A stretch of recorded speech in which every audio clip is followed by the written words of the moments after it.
شان اور مقام ہے۔ اور سنیے گا، جنت کے 8 دروازے ہیں۔ کتنے؟ پہلا دروازہ ہے باب السلام، جہاں سے صرف نمازی جائیں گے۔ دوسرا باب الریان، جہاں سے روزے داروں کو داخل کیا جائے گا۔ پھر ہے باب الجہاد، جہاں سے جہاد کرنے والے داخل ہوں گے۔ پھر ہے باب الصدقہ، جہاں سے صدقہ و خیرات کرنے والے داخل ہوں گے۔ پھر ہے باب العلم، جہاں سے علماء داخل ہوں گے۔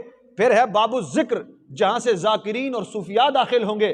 اور پھر ہے باب الکاظمین والعافین عن الناس، لوگوں سے درگزر کرنے والا، غصے کو قابو میں رکھنے والا، اس کو بھی جنت کے ایک الگ دروازے سے داخل کیا جائے گا۔ ایک ہے باب الحلم، جہاں سے بردباروں کو داخل کیا جائے گا۔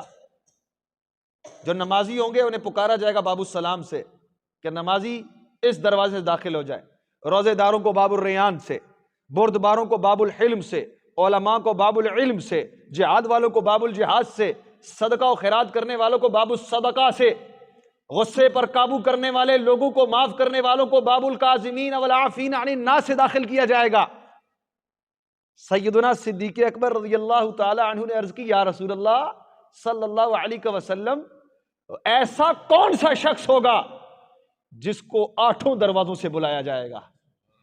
وہ خوش نصیب کون ہوگا جس کو 8 دروازوں سے بلایا جائے گا؟ اللہ اکبر کبیرہ۔ نبی پاک صاحب لولاک صلی اللہ تعالی علیہ وآلہ وسلم نے ارشاد فرمایا، ابو بکر تیرے سوا کون ہو سکتا ہے جسے 8 دروازوں سے بلایا جائے؟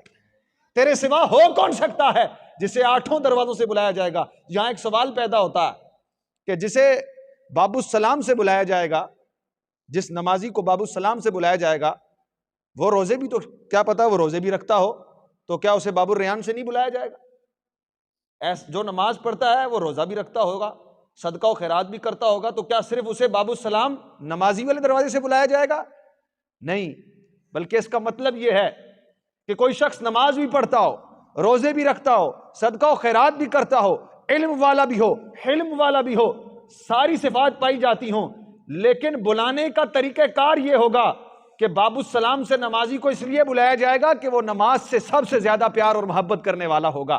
یعنی 8 دروازوں میں سے، 8 صفات میں سے اس کی نماز میں پوزیشن آ جائے گی، اس کی نماز میں پوزیشن آ جائے گی، اس کو نمازیوں کے دروازے سے بلایا جائے گا۔ اسی طرح سے جس میں 8 صفات پائی جاتی ہوں گی لیکن روزے سے بڑا پیار کرتا ہوگا، روزے سے بہت محبت کرتا ہوگا، تو اسے باب الریان سے بلایا جائے گا، اسے باب الریان سے بلایا جائے گا۔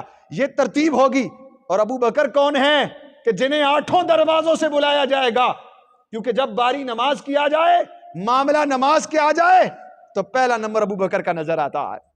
بات روزوں کی آ جائے تو ابو بکر پہلے نمبر پر نظر آتے ہیں۔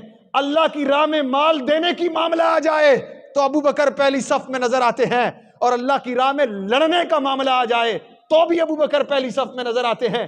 حلم کا معاملہ آ جائے تو ابو بکر پہلی صف میں نظر آتے ہیں، اور معاف اور درگزر کرنے کا معاملہ آ جائے تو بھی ابو بکر پہلے نمبر پر نظر آتے ہیں۔ 8 دروازوں میں سے ہر ایک دروازہ پکار رہا ہوگا، ابو بکر ادھر سے آ جاؤ، ابو بکر ادھر سے آ جاؤ، ابو بکر ادھر سے آ جاؤ۔ تو پتہ چلا ہم نے عقیدہ قوالوں یا مراسیوں یا نوٹوں کو دیکھ کر نعت پڑھنے والوں یا ایران کے ڈالر پر پلنے والوں سے نہیں لیا، ہم نے عقیدہ رب کے قرآن اور پیارے محمد مصطفیٰ کے فرمان سے لیا ہے۔ اور وہ عقیدہ یہ ہے کہ دمادم مست کلندر ابو بکر کا پہلا نمبر۔ کیا عقیدہ ہے بولو؟